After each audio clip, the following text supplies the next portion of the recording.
આજે આપણે બ્રેડ વગરની સેન્ડવિચ બનાવીને તૈયાર કરીશું, જે હેલ્ધી પણ છે અને ટેસ્ટી પણ છે. 1 ચમચી તેલમાં જ બનીને તૈયાર થઈ જશે, તો વિડીયો છેલ્લે સુધી ખાસ જોજો. અને જો મારી ચેનલ ઉપર નવા હો તો ચેનલને સબસ્ક્રાઈબ જરૂરથી કરજો, અને ફેસબુક પેજ પરથી જોઈ રહ્યા હોય તો ફેસબુક પેજને ફોલો કરી દેજો.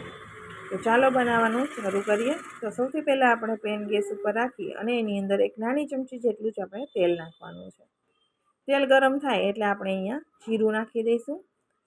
જીરું ફૂટવા લાગે ત્યાર પછી ચપટી મેં અહીંયા હિંગ નાખી છે. બિલકુલ ઓપ્શનલ છે, પસંદ હોય તો નાખવાની, નહીં તો સ્કીપ પણ કરી શકાય છે. હવે 1 કપ ભરી અને આપણે પાણી નાખીશું. મેજરમેન્ટ પરફેક્ટ છે, તમારે મેજરમેન્ટ પ્રમાણે જ બનાવવાનું, જેથી તમારો નાસ્તો પણ પહેલી જ વારમાં સરસ એવો બની જાય. હવે પાણી 1 કપ નાખી પાણીને આપણે ઉકળવા દેવાનું છે, અને સ્વાદ પ્રમાણે આપણે એમાં મીઠું નાખી દઈશું. મીઠું નાખીને ચલાવી દઈશું અને પાણીને આપણે હવે ગરમ થવા દઈશું. ગેસની ફ્લેમ અત્યારે મીડિયમ ટુ હાઈ કરી દેવાની છે, જેથી પાણીમાં ફટાફટ ઉભરો આવી જાય. પાણી આપણું ઉકળવા લાગે એટલે ગેસની ફ્લેમ આપણે ફરી લો કરી દઈશું, અને એની અંદર આપણે 1 કપ ભરીને સૂજી નાખીશું. સૂજી કે રવો કોઈ પણ ચાલે, તમારી પાસે રવો હોય તો પણ નાખવાનો, સૂજી પણ નાખી શકાય. હવે 1 વાટકી ભરીને નાખી દીધો છે, અને આપણે એને ગેસની ફ્લેમ લો રાખી અને ચલાવીશું. તો થોડી જ વારમાં છે પાણી બધું એબ્ઝોર્બ કરી લેશે અને પેન છોડી દેશે. જે રીતે આપણે લોટ બાંધતા હોય ને એવું સરસ પેન આપણું ક્લીન થઈ જશે. ત્યારે આપણે ગેસની ફ્લેમ બંધ કરી અને નીચે લેવાનો છે. ત્યાં સુધી આપણે એને ચલાવતા રહીશું. થોડી જ વારમાં બસ 2 થી 3 મિનિટમાં જ એ બનીને તૈયાર થઈ જાય છે. સમય બિલકુલ લાગતો નથી, અને બ્રેડ કરતાં અનેક ગણો સારો અને હેલ્ધી પણ નાસ્તો બનીને તૈયાર થાય છે. અને કોને પણ ખવડાવશો ને કોઈ એમ નહીં કે બ્રેડનો નાસ્તો બ્રેડની સેન્ડવિચ નથી, એટલો સરસ બનશે. હવે પેન છોડી દીધી છે, તો આપણે એને એક થાળીમાં લઈ લઈશું અને પોળો કરી દઈશું, જેથી એ ફટાફટ ઠંડો થઈ જાય. આ રીતે ફેલાવી અને આપણે એને સાઈડમાં રાખી દઈશું. ત્યાં સુધીમાં આપણે સેન્ડવિચનું સ્ટફિંગ તૈયાર કરી લઈશું. તો મિક્સિંગ બોલ લઈ અને એની અંદર મેં અહીંયા બાફેલા બટેટા લીધા છે, એને જ આપણે નાખી દઈશું. તો બાફેલા બટેટા છે એ મોટા મીડિયમ સાઇઝના 2 બટેટાને ગ્રેટ કરી અને લઈ લીધા છે. ગ્રેટ કરીને લેવાથી સ્પ્રેડ કરવામાં સારું રહે. સાથે આપણે અહીંયા મરચાંની કટકી, છીણેલું આદું, અને જો તમને ડુંગળી પસંદ હોય તો એકદમ ઝીણી ઝીણી સમારેલી ડુંગળી પણ અહીંયા નાખી શકાય. સાથે થોડા બાફેલા વટાણા મેં નાખ્યા છે. હવે આપણે એમાં મસાલા કરીશું. ચપટી 1 જ હળદર નાખીશું, જેથી કલરમાં સરસ આવે. સાથે આપણે તીખું મરચું અને કાશ્મીરી મરચું બંને નાખીશું, જેથી મસાલો આપણો એકદમ બજાર જેવો લાલ અને ચટાકાદાર બને. સાથે આપણે ધાણા જીરું, ચાટ મસાલો પણ અહીં નાખી શકાય. ચપટી જેટલી મેં હિંગ નાખી છે અને ચપટી ગરમ મસાલો નાખ્યો છે. સ્વાદ પ્રમાણે આપણે મીઠું નાખી દઈશું. અને હવે આપણે એની સાથે મેં અહીંયા 2 નાની ચમચી ભરીને દળેલી ખાંડ નાખી છે, જેથી ટેસ્ટ એકદમ સરસ આવે. અને ખટાશ માટે તમે લીંબુ પણ નાખી શકાય, પરંતુ મેં અહીંયા આમચૂર લીધો છે, જેથી આપણું સ્ટફિંગ છે એકદમ સરસ બને, પાણી ના છોડે એટલા માટે.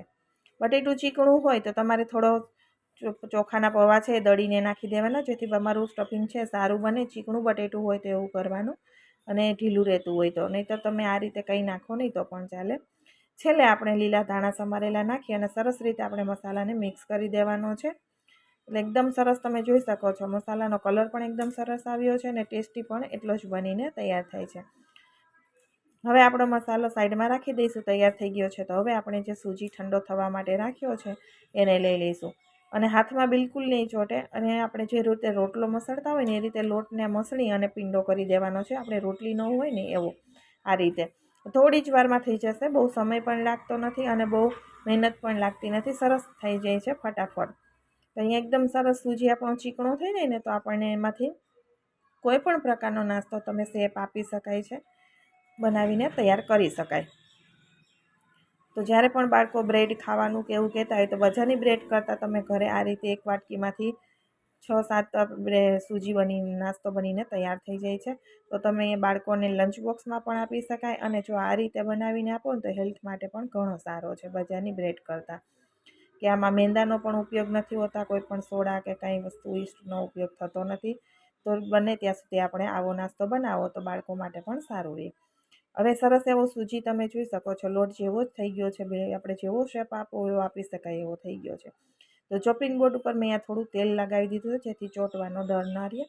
અને ઉપર અડધો સૂજી મેં લીધો છે ને અડધો સાઈડમાં રાખી દીધો છે. એને આપણે વણી લેવાનો છે એકદમ સરસ રીતે. જેટલો તમે ફેલાવશો ને એ રીતે રોટલીની જેમ ફેલાઈ જશે. તો આપણે ચોરસમાં મારે સેન્ડવિચ બનાવી છે એટલે ચોરસમાં જોઈએ છે એટલે એ પ્રમાણે હું એને ફેરવીને વણી લઉં છું. મોટો કરી દીધો છે અહીંયા તમે જોઈ શકો છો. અને થિકનેસ તો એ રહેશે જ, કારણ કે બંને બાજુ આપણે લગાવશું ને તો સેન્ડવિચ જેવું જ થઈ જશે. હવે જે સાઈડની વધારાની ગોળ છે ને બધી હું કાપી નાખું છું ને સ્ક્વેર શેપ આપી દઉં છું. અને બસ ફરી આ જે કાઢેલી છે એને વણી આપણે સરસ એવો શેપ આપી શકાશે. તો લઈ અને આપણે એની વચ્ચે એક કાપો મૂકી પ્લસની નિશાની આપી દઈએ, જેથી મોટા ટુકડામાં બની જાય અને આપણી સેન્ડવિચ પણ સરસ એવી 2 મોટી તૈયાર થઈ જશે. એમાંથી ટુકડા કરીશું એટલે 4 બની જશે. હવે આ ટુકડા છે ને ઇઝીલી નીકળી જશે. કોઈ આમાંથી તમને એવું નહીં થાય કે તૂટે છે કે થતું નથી. બહુ જ સમજ આવશે. એકદમ બનાવવામાં પણ સરળ છે, ટેસ્ટમાં પણ એટલો સરસ બને છે. બટેટાનું સ્ટફિંગ તમે જોઈ શકો છો, હાથમાં ચોટે પણ નહીં એટલું સરસ તૈયાર થઈ ગયું છે. જો ઢીલું બટેટું રહેતું હોય ને તો તમે મેં કહ્યું એમ ચોખાનો પૌવાનો પાવડર નાખી દેવાનો. હવે અહીંયા સરસ જોઈએ એમાં બનાવી શકાય બટેટાનું સ્પેલિંગ. પછી આ રીતે ટેપ કરી દેવાનું ચોપિંગ બોર્ડ ઉપર, એટલે એનો ચોરસ સ્ક્વેર સરસ એવો બની જશે. અને પ્રેસ કરશો ને તો પણ એકદમ સરસ રીતે ચોંટી જશે, પછી નીકળશે નહીં. તો આ રીતે બધો નાસ્તો આપણે બનાવીને તૈયાર કરીશું. એક સાઈડમાં રાખી દઈ, બીજું પણ હું તમને બતાવી દઉં કે આ રીતે થેપલી હાથમાં બનાવી અને આપણે એની ઉપર જેવો જોઈએ એ પ્રમાણે શેપ આપી શકાય. અને ફરી આપણે ઉપર રાખી અને ટેપ કરી દઈશું, જેથી સ્ક્વેરમાં સરસ એવો શેપ થઈ જાય. તો આ જ રીતે આપણે બધો નાસ્તો બનાવીને તૈયાર કરી દેવાનો છે.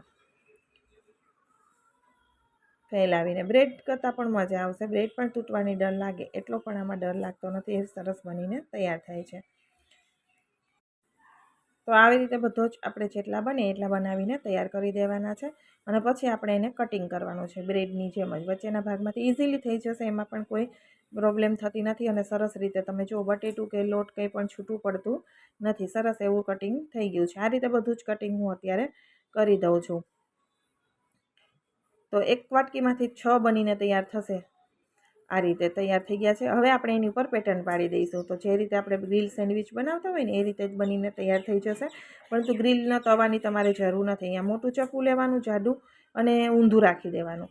અને પછી એની ડિઝાઇન હલકા હાથે દબાવી દેવાનું, જેથી એની પેટર્ન છે એ આપણે ગ્રીલ સેન્ડવિચમાં હોય એવી રીતે જ પડીને તૈયાર થઈ જશે. અને આ નાસ્તો તમે કોઈને કહેશો નહીં કે તમે બ્રેડમાંથી સેન્ડવિચ નથી બનાવી. કોઈ પણ ખાશે ને એમ કહેશે કે બ્રેડની સેન્ડવિચ છે. એકદમ સરસ ક્રિસ્પી બનશે બહુ જ, કેમ કે સૂજી છે ને એકદમ ક્રિસ્પી થઈ જાય છે. અને બીજું કે આપણે તેલમાં તળવાની પણ જરૂર નથી. તેલ ઉનાળાની સિઝન છે એટલે આપણને તેલ એટલું પસંદ આવે નહીં. આપણે હલકા તેલમાં જ બનાવવાનું છે. તમે બસ તેલ તવીને ગ્રીસ કરી અને ફ્રાય શેકી શકો છો. સેલો ફ્રાય પણ કરી શકાય તમારી ચોઈસ પ્રમાણે. હવે બધા જમાં પેટર્ન સરસ એવી પડી ગઈ છે. હવે આપણે એને અહીંયા પેન રાખી એની અંદર 1 ચમચી ભરીને તેલ નાખી તેલને ફેલાવી દેવાનું છે. તો ચમચી તેલમાં આપણે બધો નાસ્તો કરીને તૈયાર કરી દેવાનો છે. અને તમારે ચમચી તેલ પણ નથી કરવું તો ટીપા તેલ નાખી અને ગ્રીસ કરી લો પેનને, અને તો પણ ચાલે. હવે આ રીતે રાખી ગેસની ફ્લેમ મીડિયમ રાખી અને ગોલ્ડન થાય ને બંને સાઈડ ત્યાં સુધી આપણે એને શેકી લેવાનો છે. તો એક પેનમાં જેટલા આવે એટલા રાખી દેવાના છે. તો અહીંયા મારે 3 આવી ગયા છે.